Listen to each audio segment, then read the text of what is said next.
पुष्पसरं नवभावधरं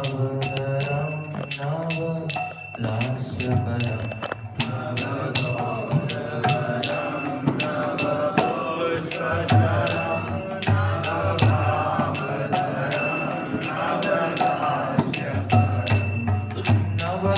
नवहास्यकरं नवहेमवरं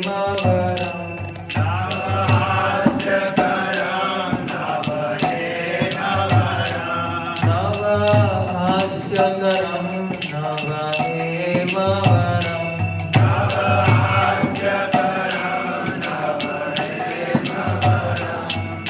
प्रणमामि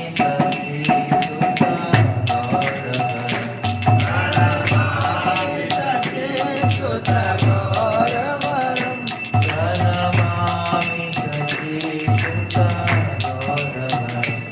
प्रणमामि सतीसुतगौरवरं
शिला भक्ति वेदांत स्वामी श्री प्रभुपाद की इस्कॉन फाउंडर आचार्य विभूति founder Acharya Shri the whole world Jagat Guru Shri Prabhupada की जय हो विष्णुपाद परमहंस प्रभुपादाचार्य अष्टोत्तरश्री मश्र भक्ति सिद्धांत सरस्वती ठाकुर की अनंत कोटि वैष्णववृंद की नामाचार्य दास ठाकुर की प्रेम से कहो जय श्री कृष्ण चैतन्य प्रभु नित्यानंद श्री अद्वैत गदाधर शिवासादि गौर भक्तवृंद की श्री श्री राधा कृष्ण गोपीनाथ श्याम कुंड राधाकुंड गिरि गोवर्धन की श्री मथुरा वृंदावन धाम की नवदीप मायापुर धाम की द्वारका धाम की जगन्नाथपुरी धाम की गंगा माई यमुना माई की भक्ति देवी तुलसी महारानी की उपस्थित भक्त वृंद की हृदय गौर प्रेमानंद और गुरुष्ट समृद्धि हरे कृष्ण और गुरुष्ट समृद्धि हरे कृष्ण और गुरुष्ट समृद्धि हरे कृष्ण और गुरुष्ट और गुरुष्ट श्री गुरु एवं गुरुंगा और गुरुष्ट श्री प्रभुपाद की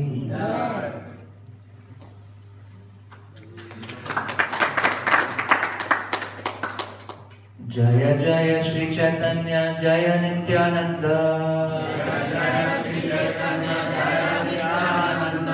जय जय श्री चैतन्य जय नित्यानंद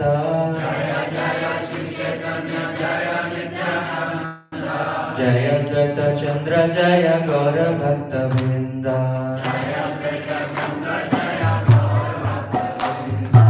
जय दत्त चंद्र जय गौर भक्त वृंद जय जय श्री चैतन्य जय नित्यानंद जय जय श्री चैतन्य जय नित्यानंद जय द्वैत चंद्र जय गौर भक्त वृंद जय द्वैत चंद्र जय गौर भक्त वृंद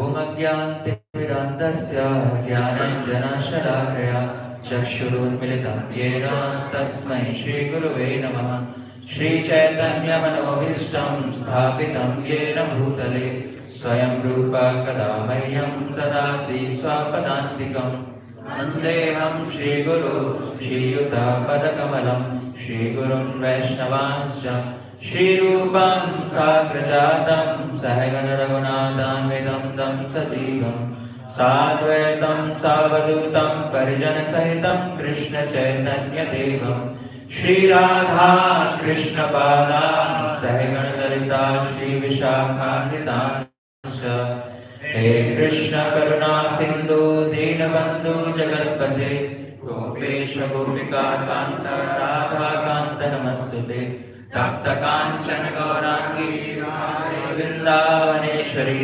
विश्वभानुसुते देवी प्रणमामि हरिप्रिये वाञ्छाकल्पतरुभ्यश्च कृपा सिन्धुभ्य एव च पतितानां पावनेभ्यो वैष्णवेभ्यो नमो नमः जय श्री कृष्ण चैतन्य प्रभु नित्यानंद श्री अद्वैत गदाधर शिवासादि गौर भक्तवृंद हरे कृष्णा कृष्ण कृष्ण हरे हरे हरे राम राम राम हरे हरे नमो विष्णुपादाय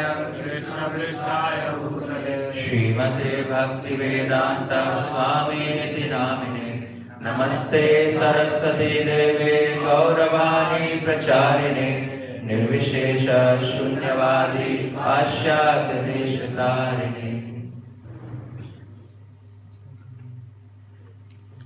हरे कृष्ण। आप सभी भक्तों का हार्दिक स्वागत है आज की भागवत क्लास में। सबसे पहले मैं चर्चा शुरू करने से पहले आप सबसे प्रार्थना करता हूँ, आपसे आशीर्वाद की याचना करता हूँ कि आज जो उत्सव मना रहे हैं जगन्नाथ में उत्सव, उस पर कुछ बोलने का प्रयास कर सकें और आपको प्रसन्न कर सकें अपने शुद्धिकरण के लिए। तो आप अपना आशीर्वाद दीजिए जिससे हम कुछ इस टॉपिक पर बोल सकें। तो जैसे कि कल हमने गौर पूर्णिमा मनाई, कल के दिन गौरांग महाप्रभु का प्राकट्य दिवस था और अगले दिन आता है जगन्नाथ उत्सव। जैसे हम देखते हैं जन्माष्टमी हम मनाते हैं, जन्माष्टमी अगले दिन आता है नंद उत्सव। तो ऐसी तरह आज हम मना रहे हैं जगन्नाथ उत्सव। तो ये क्या है, कैसे मनाया जगन्नाथ मिश्र ने इस उत्सव को, तो उसका हम चर्चा करने का प्रयास करेंगे। तो चैतन्य महाप्रभु जब प्रकट होने वाले थे उससे पहले क्या है, कविराज गोस्वामी चैतन्य चेतावनी बताते हैं कि अकलंक गौर चंद्र दिला दर्शन सकलंक चंद्रयार कौन प्रयोजन। तो जो चंद्रमा ने सोचा, जो क्या सकलंक है, जिसके अंदर धाबा लगा हुआ है, कलंक लगा हुआ है, हम देखते हैं चंद्रमा को थोड़ा सा दाग दिखाई देता है उसमें। सो उसने सोचा कि मेरे अंदर तो दाग है, सकलंक चंद्रमा। तो उसने सोचा कि अभी तो अकलंक, जिनके अंदर कोई कलंक नहीं है, कोई धब्बा नहीं है, ऐसे गौर चंद्र क्या है प्रकट होने वाले हैं, वो दर्शन देने वाले हैं। तो जब वो अकलंक चंद्रमा दर्शन देने वाले हैं तो मेरा क्या काम है, तो मैं छुप जाता हूं। तो इसी कारण से राहु ने क्या कर लिया, उनको ग्रैप्स कर लिया, छुपा लिया। तो चंद्र ग्रहण पहले ही लग चुका था। चैतन्य महाप्रभु के प्रकट होने से पहले क्या है, चंद्र ग्रहण लग गया था। जगत भरी आलोक बले हरि हरि सही क्षणे गौर कृष्ण भूमि अवतरी। कि जब सारा जगत भगवान कृष्ण के नाम का जप कर रहा था, सभी लोग हरि हरि बोल रहे थे क्योंकि चंद्र ग्रहण लग गया था। तो सभी लोग क्या भगवान का नाम ले रहे हैं, हरि हरि हरि हरि। पूरे पृथ्वी पर सभी लोग, ऐसा नहीं जो मायापुर में खाली हुई, जहां तक भी चंद्र ग्रहण दिखाई दे रहा है सभी लोग भगवान का नाम ले रहे हैं और कोई कार्य करते नहीं, केवल भगवान का नाम लेते हैं। तो इस अवस्था में सारा जगत प्रसन्न था। ऐसा ही नहीं खाली हिंदू जो सनातन धर्म को फॉलो करते हैं वो भगवान का नाम ले रहे थे, और जो नॉन हिंदूज हैं वो भी उनको देख के मजाक बनाए थे, क्या हरे कृष्ण कर रहे हो, क्या हरि हरि कर रहे हो। तो सब लोग मजाक बनाते हैं, मजाक में ही भगवान का नाम ले रहे थे सभी लोग। तो इस तरह फाल्गुन की पूर्णिमा को कल के दिन ग्रहण हो रहा था और भगवान इस तरह उसी दिन भगवान प्रकट होते हैं। चारों तरफ भगवान नाम की ध्वनि हो रही थी और सभी लोग भगवान प्रकट हो रहे थे। तो जब चंद्र ग्रहण लगा हुआ था तो सारी स्त्रियां पृथ्वी पर नाम का उच्चारण कर रही थी, और ऊंचे लोकों में स्वर्ग इत्यादि में भी जो देवी देवता है वो भी भगवान का नाम ले रहे थे। उनको भी पता था कि चैतन्य महाप्रभु क्या प्रकट होने वाले हैं। और उधर अद्वैत आचार्य के घर पर अद्वैत आचार्य ने देखा तो वो भी नृत्य कर रहे हैं, हरिदास ठाकुर ने साथ में लिया और नृत्य कीर्तन कर रहे हैं खूब चंद्र ग्रहण में। और चंद्र ग्रहण के कारण वो गंगा स्नान करने के लिए आते हैं, और गंगा स्नान करते हैं तो बहुत सारा धन बांटते हैं, चैरिटी देते, दान करते हैं। तो हरिदास ठाकुर कहते हैं कि कुछ न कुछ विशेष कारण है, इसीलिए आप इतना प्रसन्न हो और इतना दान इत्यादि कर रहे हो। लेकिन कोई भी समझ नहीं पा रहा था कि ये सब अद्वैत आचार्य हरिदास ठाकुर इतना नृत्य कीर्तन क्यों कर रहे हैं, किसी की समझ में नहीं आ रहा था। लेकिन अद्वैत आचार्य को पता था कि चैतन्य महाप्रभु क्या है वहां पर प्रकट हो चुके हैं। अभी तो सबको पब्लिकली नहीं पता है, बाद में पता पड़ेगा। सो इस तरह सारे भक्त जहां भी थे, मायापुर में थे वो भी भगवान का नाम ले रहे थे, हरि हरि बोल रहे थे, हरे कृष्ण का जप कर रहे थे। जो मायापुर से बाहर हैं वो भी भगवान का नाम ले रहे थे। नित्यानंद प्रभु कहां पर थे, एक चक्र धाम में। चैतन्य महाप्रभु के प्रकट होने से पहले नित्यानंद प्रभु प्रकट हो चुके थे। तो नित्यानंद प्रभु ने क्या है बहुत जोर से हुंकार लगाई, गौरंगा गौरंगा गौरंगा। उनकी जो आवाज थी हमारे जैसे नहीं थी, उनकी जो आवाज थी तीनों लोकों में जा रही थी, मतलब एक चक्र धाम से और मायापुर तक भी आ रहे थे वाले। तो जब उन्होंने इतनी विशिष्ट ध्वनि की तो सब लोग आश्चर्यचकित थे, ध्वनि कहां से आ रही है, क्योंकि उनको पता था कि चैतन्य महाप्रभु क्या है प्रकट हो चुके हैं। तो जितने भी पार्षद हैं सबको पता था चैतन्य महाप्रभु प्रकट हो चुके हैं। तो उसका बहाने में, चंद्र ग्रहण के बहाने वो भगवान का भी क्या है नाम ले रहे हैं।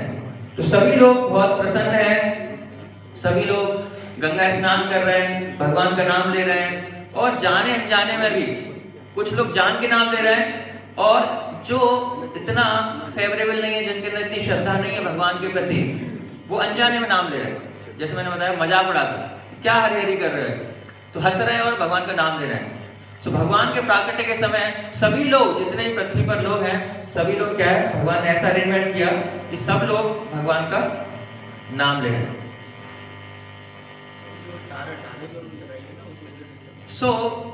जब चैतन्य महाप्रभु प्रकट हुए तो उस दिन तो ग्रहण लगा हुआ था। कहते हैं कि ग्रहण में कोई भी कार्य नहीं होता, ग्रहण में केवल भगवान का नाम लेते हैं, ना कुछ खाना होता है ना पीना होता है, कोई फेस्टिवल नहीं करते।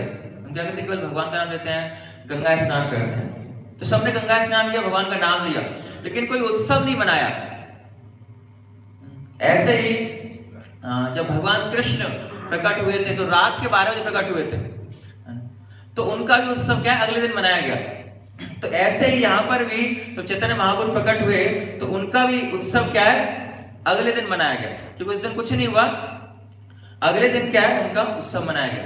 तो जो नंद महाराज के एक्सपेंशन है, जगन्नाथ मिश्र और यशोदा माता के एक्सपेंशन क्या है, सची माता है, देवकी के क्यों नहीं है। सो जीव गोस्वामी गोपाल चौक में बताते हैं कि यशोदा माता ने जब उस समय 2 बच्चों को जन्म दिया था, एक योग माया थी और एक कृष्ण थे, और उधर देवकी ने भी क्या है, वासुदेव कृष्ण को जन्म दिया था। और श्री प्रभुपाद जी चैतन्य चरितामृत में अपने परपट में लिखते हैं कि जो वहां से जो कृष्ण लाए गए, उन्होंने आदेश दिया कि मुझे यमुना के पार गोकुल में छोड़ के आओ। तो वो जो कृष्ण आए, वासुदेव कृष्ण यशोदा नंदन कृष्ण में वो समा गए। सो जितने भी असुरों का वध किया वो किसने किया, वासुदेव कृष्ण ने किया, क्योंकि जो यशोदा नंदन कृष्ण है वो ऐसे मारधाड़ कुछ नहीं करते, वो केवल लीलाएं करते, वो रासलीला करते या गाय चराते। भगवान जब प्रकट हुए तो भगवान ने सारे डिपार्टमेंट बांट दिए। भगवान ने सृष्टि करने का डिपार्टमेंट दिया, ब्रह्मा जी को विनाश करने का शिव जी को दे दिया, विष्णु जी को मेंटेनेंस का दे दिया, इंद्र को दे दिया, सारे डिपार्टमेंट बांट दिए, लेकिन एक डिपार्टमेंट अपने पास रखा, वो किसी को नहीं देते। क्या है? हाँ, जो गाय चराने का है, जो ग्वाल बाल है, वो भगवान डिपार्टमेंट अपने पास रखते हैं। तो भगवान के पास कोई यही कार्य है, बाकी सारे कार्य जो थोड़ा कॉम्प्लिकेटेड है वो सारे मैंने बांट दिए। सो इसीलिए जो यशोदा नंदन कृष्ण है वो यशोदा के पुत्र हैं, और ये जो चैतन्य महाप्रभु है कृष्ण के, ये वही कृष्ण है, ये यशोदा नंदन कृष्ण है, ये वही कृष्ण है। इसीलिए यशोदा माता का एक्सपेंशन कौन है, सची माता है। सो जगन्नाथ उत्सव जो है ये अभिन्न है किससे, नंदोत्सव से। नंदोत्सव भी हमने देखा कि अगले दिन मनाया गया, और सभी लोग जितने भी गांव की महिलाएं हैं सभी श्रृंगार करके भगवान के दर्शन करने के लिए आ रहे थे ब्रज में, क्योंकि यशोदा माता को भी बहुत समय बाद कोई संतान हुई थी, बिल्कुल वृद्ध अवस्था में उनको संतान हुई थी, कोई उम्मीद नहीं थी, फिर भी भगवान ने कृपा की। तो इसीलिए जो भी कोई सुन रहा था कि भगवान प्रकट हुए हैं, यशोदा माता के लाला हुआ है, तो सभी लोग एक्चुअली कुछ न कुछ धन लेके, कुछ न कुछ उपहार लेके क्या है, भगवान की प्रसन्नता के लिए, उनको बधाइयां देने के लिए यशोदा माता को सभी लोग आ रहे हैं। तो यहाँ पर भी जिसने भी खबर सुनी कि सची माता ने भी क्या है, एक पुत्र को उत्पन्न किया है, पुत्र को जन्म दिया, तो जिसने भी खबर सुनी वो क्या भाग के दौड़ के चला है, क्योंकि इससे पहले लगातार लगभग 9 पुत्रियां जो सची माता की क्या है उनकी मृत्यु हो चुकी थी। इतने समय बाद, इतने अंतराल बाद चैतन्य महाप्रभु प्रकट हुए थे, तो सभी को बहुत खुशी थी, सची माता को भी खुशी थी, बाकी सबको भी खुशी थी। तो जितने भी लोग आ रहे थे सभी लोग कुछ न कुछ धन लेके, कुछ उपहार लेके आ रहे थे, यहाँ पर भी सची माता को बधाइयां देने के लिए। इतने दिनों बाद क्या है, कोई खुशी का अवसर मिला है। तो वृंदावन ठाकुर चैतन्य भागवत में 3रे अध्याय में इसका वर्णन करते हैं, जिसको हम पढ़ने का प्रयास करेंगे। कल हमने चैतन्य चरितामृत से पढ़ा था, आज हम चैतन्य भागवत से पढ़ेंगे। सो वृंदावन ठाकुर बताते हैं, सची जगन्नाथ देखी पुत्रे ऋषि मुख, दुई जन है लेना आनंद स्वरूप। कि जैसे ही सची माता जगन्नाथ मिश्र ने देखी पुत्रे ऋषि मुख, कि जैसे ही अपने पुत्र श्री चैतन्य महाप्रभु का मुख देखा तो क्या है, दुई जन है लेना आनंद स्वरूप। जैसे ही देखते ही क्या है, पूरे आनंद में डूब गए, वो देखते जा रहे हैं, आगे क्या करना है, कुछ क्या नहीं करना, कुछ समझ में नहीं आ रहा है, केवल देखते जा रहे हैं। कभी कभी देखते हैं कि कोई खूबसूरत बच्चा होता है सुंदर, तो देखने का मन करता है उसको, है ना, उसकी छोटी छोटी मतलब आंखें, हर चीज छोटी छोटी सो उसको देख के बहुत मोहक लगता है, सुंदर लगता है। तो ऐसे ही तो सच्ची माता ने पहली बार, जगन्नाथ ने पहली बार चैतन्य महाप्रभु के दर्शन किए तो उनसे नजर हटी नहीं रही, उनको देखते ही देखते जा रहे हैं। कि विदा करिबा यह किछु ना स्फुरे आसते व्यस्ते नारी गण जय जय पुकारे।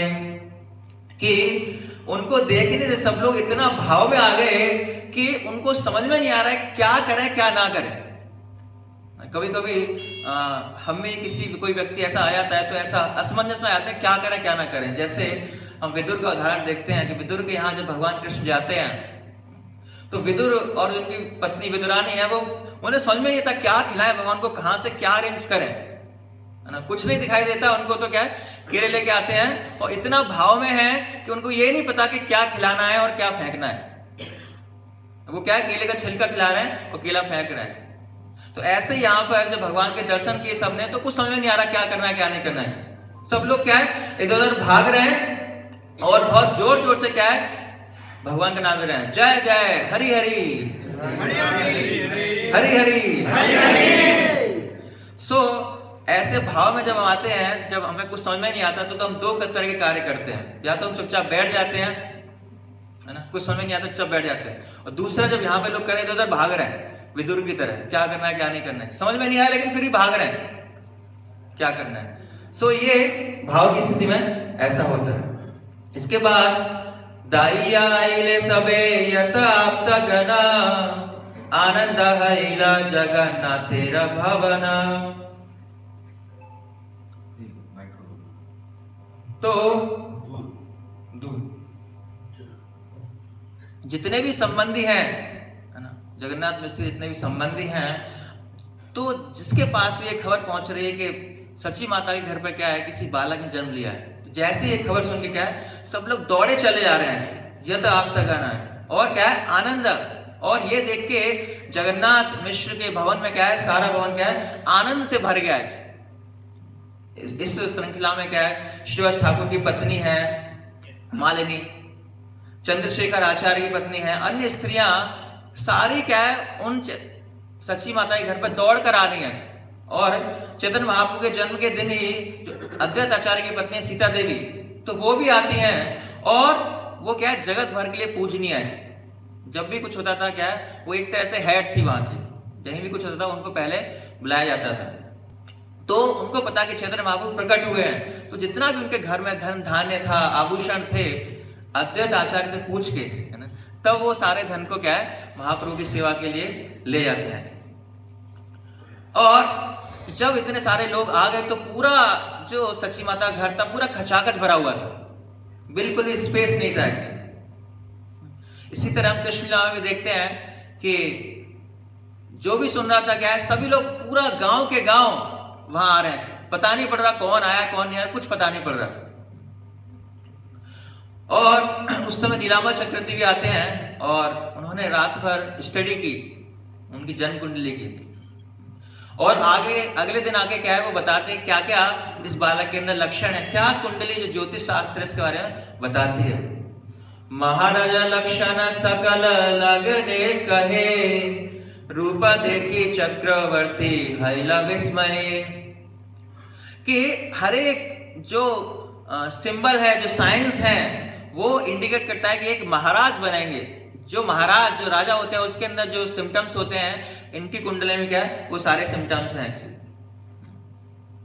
और जो चक्रवर्ती है जो बच्चे की जो सुंदरता है उसे इतने मोहक हो गए, उन्होंने कहा कि उन्होंने ये नहीं कहा कि कौन सा महाराज बनेगा, राजा बनेगा या हिजोरिनेस महाराज मतलब संन्यास लेगा, तो ये नहीं बताया उन्होंने, लेकिन हाँ महाराज बनेगा। सो प्रभुपाद नहीं ये प्रभुपाद के साहब तात्पर्य लिखते हैं कि जो शुक्र जो वीनस शुक्र जो ग्रह होता है ये मेष राशि में होता है, तो बहुत इसका मतलब है कि बहुत फॉलोअर्स होंगे उसके। चैतन्य महाप्रभु के बहुत सारे फॉलोअर्स थे, जब उन्होंने मूवमेंट निकाला चांदगा के खिलाफ तो लाखों के लाखों लोग उस आंदोलन में शामिल हुए थे। और यही अगर केतु है शुक्र की जगह मेष राशि में तो क्या है बिल्कुल अपोजिट होगा। इतने सारे फॉलोअर्स की जगह क्या है इतने सारे दुश्मन खड़े होंगे हमारे। तो यहाँ पर क्या है शुक्र था राशि में मेष राशि में, तो क्या है वो फेवरेबल है, बहुत सारे फॉलोअर्स हैं। तो ये एक वैदिक सभ्यता है जब भी बच्चा जन्म होता है तो सबसे पहले क्या है, उसको ज्योतिष शास्त्र उसकी कुंडली दिखाई जाती है, क्या क्या आगे ये कार्य करेगा, कैसा व्यवहार है इसका। महाराजा लक्षण सकल लगने कहे, रूप देखी चक्रवर्ती हैला विस्मय। लगन यथा देखी ये बालक महिमा, राजा है ना वाक्य ताने दीते नारी सीमा। कि जैसे ही इतने गुणों को देखा बच्चों के, जब कुंडली में इतने गुणों को देखा कि क्या है, इवन राजा के गुण नहीं, जो राजा के अंदर भी इतने गुण नहीं होते, इतने गुण इसके अंदर होंगे। इसकी क्या है, ये इसकी कोई सीमा नहीं है, इसको हम वर्णन नहीं कर सकते। तो इतने सारे गुण इनके अंदर होंगे। धन्य तुमी मिश्र पुरंदर भाग्यवाना, यारा नंदन तारे रहु का प्रणाम। ओ जगन्नाथ मिश्र, आप क्या है, आप धन्य हो। धन्य तुम्ही मिश्र, आप जगन्नाथ मिश्र के आप धन्य हो कि आपके यहाँ पर साक्षात चैतन्य महाप्रभु इस तरह बालक के रूप में प्रकट हुए हैं। आप क्या है, धन्य हो। और इसीलिए मैं आपको क्या है, आपको प्रणाम करता हूं कि आपके घर साक्षात चैतन्य महाप्रभु क्या है, प्रकट हुए हैं। तो चैतन्य महाप्रभु बड़े होते हैं तो वो किसी ज्योतिष को अपना हाथ दिखाते हैं और महाप्रभु बोलते हैं कि मुझे बताओ मैं पिछले जन्म में क्या था। तो ज्योतिष जब हाथ देखता है तो अरे आप तो साक्षात भगवान हो, तीनों अखंड लोगों के स्वामी, ये फलाना ठिकाना, ग्लोरीफाई करना स्टार्ट कर देते हैं।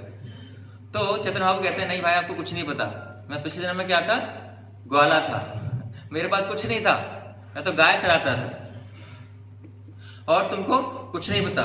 जैसे भजन में बताया भी गया है कि जय ही कृष्ण से ही गौर से ही जगन्नाथ। जो कृष्ण भगवान है वही चैतन्य महाप्रभु के रूप में आए और वही जगन्नाथ हैं। सुनी जगन्नाथ मिश्र पुत्रे राखायन, आनंद देवे लव विप्रे दीते चाहे दाना। जो भी कोई भी पिता है, फादर है, जब अपने पुत्र के बारे में उसका गुणगान सुनता है तो वो बहुत खुशी होती है, प्रसन्नता होती है कि मेरे बेटे के अंदर इतने इतने गुण हैं, या मेरे बेटे ने ये किया है, ये क्वालिफाई कर दिया, IAS बन गया, तो बहुत प्रसन्नता होती है और उसके सामने कोई और व्याख्यान करता है। तो यहाँ पर भी जगन्नाथ मिश्र के सामने व्याख्यान हो रहा है उनके गुणगानों का चैतन्य महाप्रभु। तो क्या है, वो उस आख्यान को सुन के क्या आनंद विवल हो रहा है, खुशी उनकी क्या है मुख पर प्रदर्शित हो रही है। तो जैसे ही वो भगवान का ग्लोरिफिकेशन सुन रहे हैं अपने पुत्र के रूप में, सो उनकी इच्छा हुई कि मैं ब्राह्मणों को कुछ दान दूं, लेकिन वो तो गरीब हैं, उनके पास कुछ नहीं है। किछु नाही सुदरिद्र तथापि आनंदे, विप्रेर चरण धरी मिश्र चंद्र कंदे। कि दरिद्र है फिर भी आनंद में, और इस दरिद्रता में उन्होंने क्या किया, सिंपली उन्होंने क्या, जो ब्राह्मण आए हुए थे उनको क्या है, चरणों को आलिंगन किया, उनके चरणों को अपने शीश पर धारण किया कि मेरे पास देने के लिए कुछ नहीं है, और उनको चरण लगा के अपने सीने से चरणों को लगा के क्या है, आनंद से विवल हो रहे हैं और रो रहे हैं, क्रंदन कर रहे हैं। और दूसरी तरफ जो ब्राह्मण है वो भी रो रहे हैं और भगवान का नाम ले रहे हैं। हम देखते हैं कि ब्राह्मण हमेशा गरीब ही होते हैं, क्योंकि ब्राह्मण को क्या श्राप मिला हुआ है। जब भृगु मुनि ने भगवान के वक्ष स्थल पर लात मारी, वो भी उनकी पत्नी की प्रेजेंस में, लक्ष्मी जी की, तो लक्ष्मी जी को बहुत क्रोध आया कि मेरे सामने मेरे पति को लात मारी आपने। तो क्या है, आप हमेशा ब्राह्मण क्या है, गरीब रहेंगे। हम कहानियों में पढ़ते हैं क्या है, एक गरीब ब्राह्मण था, कभी सुना एक अमीर ब्राह्मण था, हमेशा एक दरिद्र ब्राह्मण था, एक गरीब ब्राह्मण था। तो ब्राह्मण हमेशा गरीब ही होते हैं क्योंकि श्राप मिला हुआ है। तो यहाँ पर चैतन्य महाप्रभु भी क्या है, उस परंपरा को क्या है, फॉलो कर रहे हैं कि वो उनका ही परिवार क्या बहुत गरीब है। हम जानते हैं चैतन्य महाप्रभु की जो शादी भी हुई वो भी किसने स्पॉन्सर की, किसने की थी, बुद्धिमता खान ने। उनके पास इतना धन नहीं था कि शादी का खर्चा भी उठा सके, तो बहुत ही दरिद्र थे। लेकिन दूसरी तरफ देखते हैं कि राम और कृष्ण जब हैं वो पूरा धनाढ्य हैं। नंद बाबा क्या है, इतने सारे लाखों गाय हैं, इतना सारा धन है, राम तो साक्षात राजा है एक्चुअली। लेकिन यहाँ पे चैतन्य महाप्रभु ब्राह्मण परिवार में जन्म लिए हैं, तो क्या है, एक गरीब ब्राह्मण के रूप में। तो जगन्नाथ मिश्र के पास देने के लिए कुछ नहीं है, तो वो क्या कर रहे हैं, केवल जो ब्राह्मण आए हैं उनके चरणों का आलिंगन कर रहे हैं और रो रहे हैं। सेहा विप्र कांदे जगन्नाथ पाए धरी, आनंद सकल लोक बले हरि हरि। और ब्राह्मण भी रो रहे हैं और सुंदर स्वरूप को देखकर सभी बोलते हैं क्या, हरि हरि, जय जय, हरि हरि। तो ब्राह्मणों को कुछ नहीं मिल रहा, लेकिन उनको जो असली धन चाहिए वो मिल रहा है। क्या है कि भगवान के दर्शन करने को मिल रहा है, और भगवान के मुख को देख के स्वतः ही उनके मुंह से क्या है, जय जय और भगवान हरि हरि की ध्वनि निकल रही है। ततः शने आइला सकल वाद्याकार, मृदंग सनाई बंसी बजाए अपार। और इसी क्षण बहुत सारे मृदंग बज रहे हैं, करताल बज रही हैं, और इतने सारे म्यूजिशियन पता नहीं कहां से आ गए, है ना। जगन्नाथ मिश्र ने तो किसी को इनविटेशन नहीं दिया, किसी को बुलाया नहीं। वो आश्चर्यचकित हो रहे हैं कहां से आ गए, क्योंकि वहां पर अंतरिक्ष से सारे क्या देवता, गंधर्व, सिद्ध लोग, ये सारे लोग आ गए। और जगन्नाथ मिश्र क्या आश्चर्य में है कि ये कहां से आ गए, ये तो मैं तो बुलाया नहीं था एक्चुअली। और इतना सुंदर सुंदर कीर्तन कर रहे हैं, जो गंधर्व होते हैं क्या बहुत ही सुंदर कीर्तन करते हैं। वो आश्चर्य में है कि ये कहां से आ गए। देवास्त्रिये नारास्त्रिये ना परिचिनीते, देवे नारे एकत्र हैला भाल मते। और जितनी भी देवी स्त्रियां हैं, देवलोक पर रहती हैं, ब्रह्मा जी की पत्नी है, शिव जी की पत्नी है, नरसिंह देव राजा इंद्र की पत्नी, वशिष्ठ की पत्नियां, अदिति दिति, सभी क्या है ब्राह्मण का वेश बना के, ब्राह्मणी का वेश बना के क्या है चैतन्य महाप्रभु के दर्शन करने आए हैं। तो जितनी भी देवियां हैं क्या है वो मिक्स हो गई, पता ही नहीं पड़ रहा कि देवी हैं, और बहुत भीड़ है। और जो अदिति हैं वो क्या है धान और जो ध्रुव ग्रास होता है उसको भगवान के हेड पे क्या है सर पर लगा रही हैं, जिससे क्या है उनका जीवन आयु अच्छी रहे, उनकी बीमारियों से क्या है उनको मुक्ति मिले।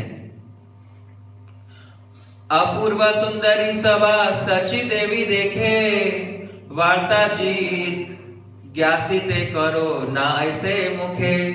कि सची माता सभी इतनी सुंदर स्त्रियों को देख रही है एक्चुअली, और उनकी इच्छा भी हो रही है पूछे वो कौन है, कहां से आई हैं। इससे पहले उन्होंने मायापुर में कभी नहीं देखा इन स्त्रियों को, तो उनकी इच्छा हो रही है अंदर से पूछूं कौन है ये। लेकिन इतना वो भाव में है, इतने प्रसन्नता है उनके अंदर, इतनी खुशी है, आनंद में है कि उनके मुख से आवाज ही निकल रही सची माता की, मैं पूछ भी पाऊं उनसे कहां से आए हो, तो खुशी के मारे क्या है कोई आवाज नहीं निकल रही। और वो जितनी भी देवियां हैं वो क्या कर रही हैं, सच्ची माता की क्या है चरण धूल लेके अपने सर पर धारण कर रहे हैं, और इस तरह भगवान के दर्शन करके वो वापस अपने धाम वापस जा रहे हैं। और जो देव हैं उनके साथ जो देव आ रहे हैं वो क्या है बहुत भगवान का भजन गा रहे हैं, गीत गा रहे हैं। तो इस तरह जो माहौल है पूरा क्या है बहुत ही आनंदमय है पूरा वहां का। केवा आनंद हैले से जगन्नाथ घरे, वेदे ते आनंद तहा वर्णिते ना परे। कि जो आनंद आया सबको वहां पर, जो आनंद आ रहा है उसका क्या है उसको वर्णन कर पाना क्या बहुत मुश्किल है। यद्यपि वो गरीब है, कुछ नहीं है, लेकिन फिर भी इतना बड़ा फेस्टिवल हो रहा है ना। फेस्टिवल क्यों मनाते हैं? आनंद प्राप्त करने के लिए ना, या जब हम खुश होते हैं तभी हम फेस्टिवल मनाते हैं, और उसके लिए क्या हमें धन की आवश्यकता होती है। बिना धन के हम कोई फेस्टिवल नहीं मना सकते। इनडायरेक्टली क्या है तभी धन होगा तभी हमें आनंद मिलेगा, लेकिन यहाँ पर धन है ही नहीं, लेकिन फिर भी इतना सभी लोग क्या है आनंद में है। पूरे नदिया में जितने भी लोग हैं जो वहां पर नहीं है, कुछ लोग तो घर में मौजूद हैं, लेकिन जो घर से बाहर मौजूद हैं वो भी आनंद महसूस कर रहे हैं। पूरा वातावरण क्या है आनंदमय हो गया है। की नगरे कीवा घरे कीवा गंगा तीरे, निरवधि सर्वलोक हरि ध्वनि करे।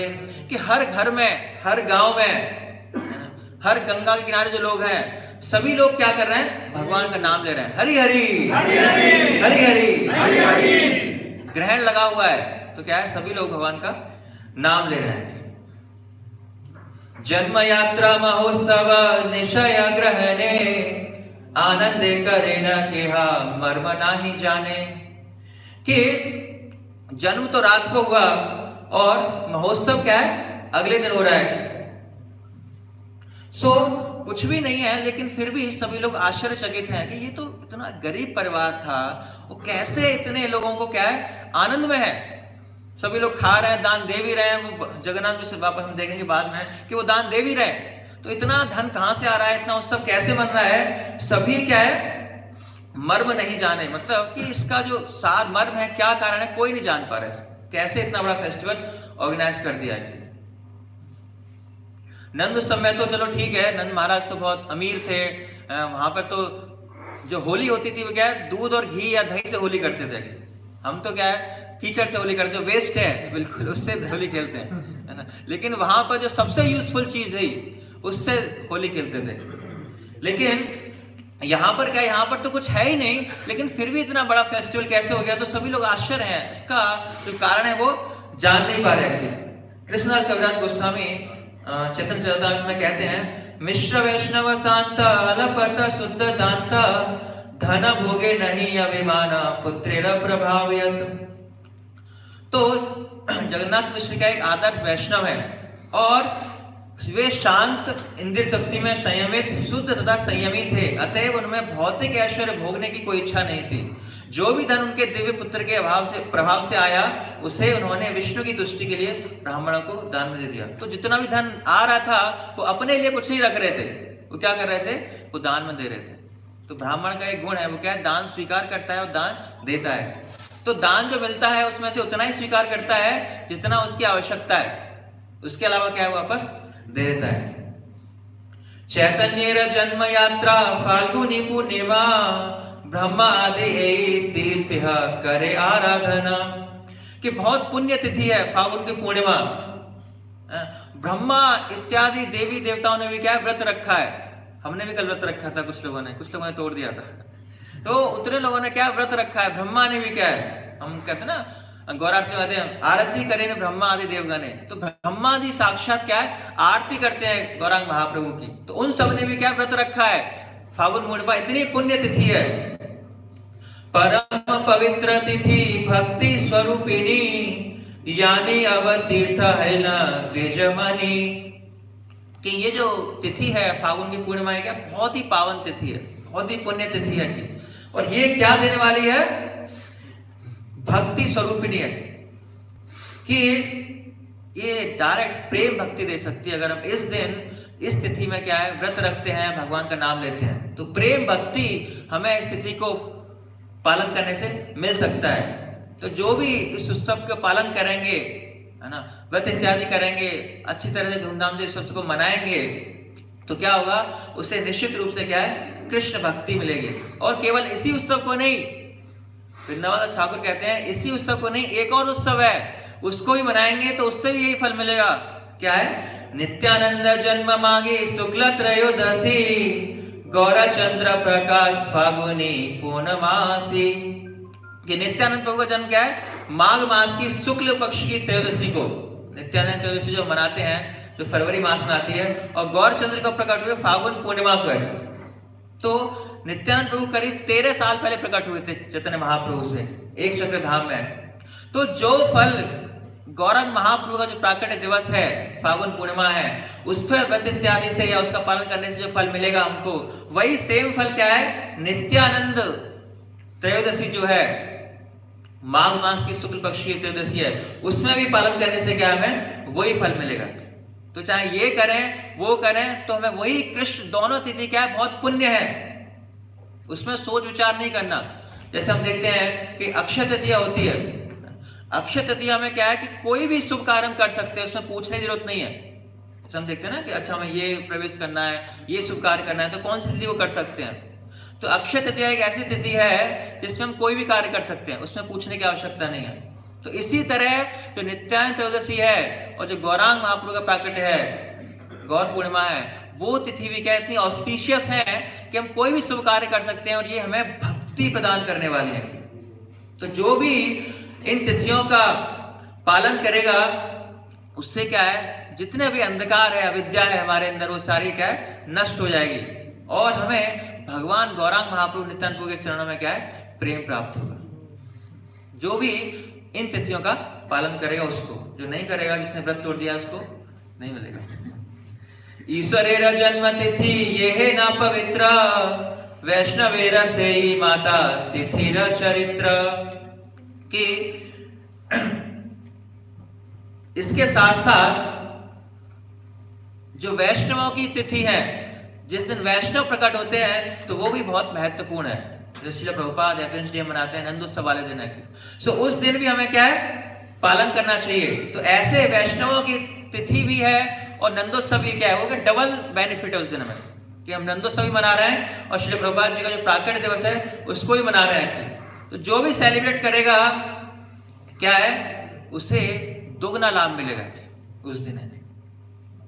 जैसे हम देखते हैं कि कार्तिक मास में कोई शरीर छोड़ता है और कार्तिक मास में और एकादशी में भी शरीर छोड़ता है। एक तो कार्तिक मास है, ऊपर से कार्तिक मास में एकादशी है, उसमें शरीर छोड़ता है कि उसे निश्चित रूप से क्या है, अच्छी गति प्राप्त होगी। मुझे याद है जो मेरे ग्रैंडफादर थे तो माला वाला तो नहीं करते थे, वो उनको 96 में उन्होंने शरीर छोड़ा था, तो उस दिन एकादशी थी और कार्तिक मास भी था। उस समय मुझे इतनी जानकारी नहीं थी, लेकिन बाद में मुझे पता पड़ा कि उस दिन कार्तिक मास भी था, दिवाली से पहले जो एकादशी आती है, तो उस दिन उन्होंने शरीर छोड़ा था। तो बहुत ही शुभ है कार्तिक मास में और एकादशी वाले दिन शरीर छोड़ना, तो निश्चित रूप से क्या है, अच्छी गति होगी। गौरचंद्र आविर्भाव सुने यही जाने, कभू दुख नाही तारा जन्मे वा मरने, कि कभी कोई दुख नहीं होगा जो कोई व्यक्ति गौरांग महाप्रभु के जो प्राकट्य लीला है उसका श्रवण करेगा, उसके जीवन में कोई दुख नहीं आएगा। तो आपने सबने क्या है, गौरांग महाप्रभु की प्राकट्य लीला कल भी सुनी, 3-4 दिन से सुनना है, तो आपके जीवन में भी अब कोई दुख नहीं आएगा। हरि बोल। सुनीते चैतन्य कथा भक्ति फल धरे, जन्मे जन्मे चैतन्य संग अवतरे, कि सुनिए चैतन्य कथा, कि जब हम चैतन्य महाप्रभु की इस कथा को सुनेंगे तो क्या इसका फल मिलेगा। जन्मे, एक तो भक्ति फल मिलेगा, हम भक्ति मिलेगी हमें भगवान के चरणों में, भक्ति प्रेम को हम प्राप्त कर पाएंगे। और दूसरा, जन्मे जन्मे चैतन्य संग अवतरे, कि जन्म आफ्टर जन्म, हर जन्म में हमें भगवान के साथ लीला करने का अवसर मिलेगा। हरि बोल। तो ये अवसर मिलेगा हम जब हम चैतन्य महाप्रभु की लीलाओं का, जो प्राकट्य लीला है यानी लीलाओं का श्रवण करेंगे।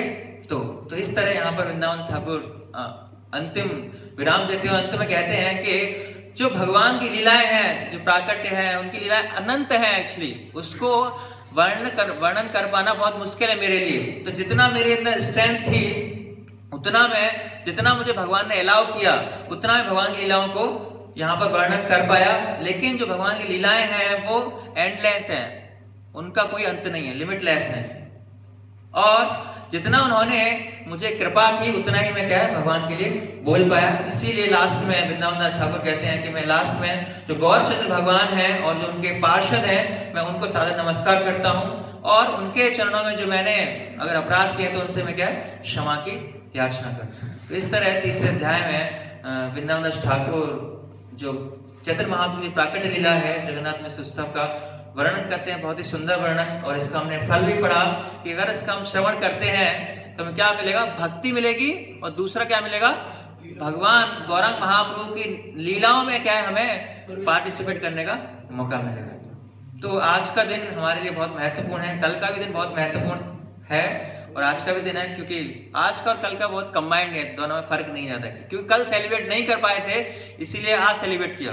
कल हमारा व्रत था, कल ज्यादा फीस्ट हम नहीं कर पाए, थोड़े बहुत कुछ पकौड़े खाए, वो भी इतने अच्छे नहीं थे। तो कल का जो कमी थी वो आज पूरी होगी, है ना। आज हमारे लिए बहुत अच्छा फीस्ट, रोटी सब्जी दाल चावल खिचड़ी प्रसाद हमको मिलेगा, जो इस्कॉन का फेमस है। जो बड़े बड़े लोग है ना, जो 5 स्टार होटल में खाते हैं, वो बड़ी बड़ी गाड़ियों को रोक के स्टॉल पे क्या है, दोना उठा के वो खिचड़ी खाते हैं। जो उसमें आनंद मिलता है उनको बड़े बड़े चीजों में उनको आनंद नहीं मिलता। तो वो हमें आज खाने को मिलेगा जगन्नाथ फीस्ट के रूप में। कल तो हमारा व्रत था, लेकिन आज हम फीस्ट करेंगे। और जो गौड़ीय वैष्णव है, जैसे हम देखते हैं कई सारे कैलेंडर होते हैं, जैसे विक्रम संवत कैलेंडर है और एक है गौराब्द कैलेंडर, है ना। जब से गौरांग महाप्रभु प्रकट हुए तो आज से 535वां साल नया शुरू हो रहा है। तो गौराब्द कैलेंडर के अनुसार आज गौड़ीय वैष्णव के लिए क्या है, नया साल भी है। तो आप सबको नए साल की शुभकामनाएं। जो हमारा विक्रम संवत कैलेंडर है, जो हमारे त्योहार हैं, जो मेन जो हिंदू मनाते हैं विक्रम संवत कैलेंडर को फॉलो करते हैं, उसके हिसाब से जो नया साल आएगा 15 दिन बाद आएगा, जब से हमारे नवरात्रि स्टार्ट होते हैं। सो आज नया साल भी है और गौरांग महाप्रभु प्रकट भी हुए हैं। तो आज से कुछ नया करना चाहिए हमको, है ना। तो आज कुछ लोग आप जैसे हम नए साल में रेजोल्यूशन लेते हैं ना, तो आज से हमारा नया साल है, वो हमारा नहीं था, वो किसी और का था। अगर हम गौड़ीय, अब हम जहाँ अपने आप को गौड़ीय वैष्णव संप्रदाय का मानते हैं या अपने आप को हम गौरांग महाप्रभु का दास मानते हैं, हम उनको अपना आराध्य देव मानते हैं, तो आज से हमारा नया साल है। तो आज से हमें क्या है, नया कोई रिजोल्यूशन लेना है। कुछ चीजों को हम छोड़ सकते हैं, कुछ नई चीजों को अपने जीवन में ऐड कर सकते हैं गौरांग महाप्रभु की प्रसन्नता के लिए, ठीक है, जिससे क्या है गौरांग महाप्रभु बहुत प्रसन्न होंगे। तो अंत में हम विराम देते हैं और गौरांग महाप्रभु से हम प्रार्थना कर सकते हैं कि हम भी भगवान की सेवा कर पाए, कुछ है ना, सेवा करने का मौका मिले और हम भी इसी जन्म में भगवान के धाम को पहुंच पाए। हरे कृष्णा हरे कृष्णा हरे कृष्णा हरे कृष्णा कृष्णा कृष्णा हरे हरे, हरे राम राम राम हरे। गौरांग महाप्रभु प्राकट्य महामहोत्सव की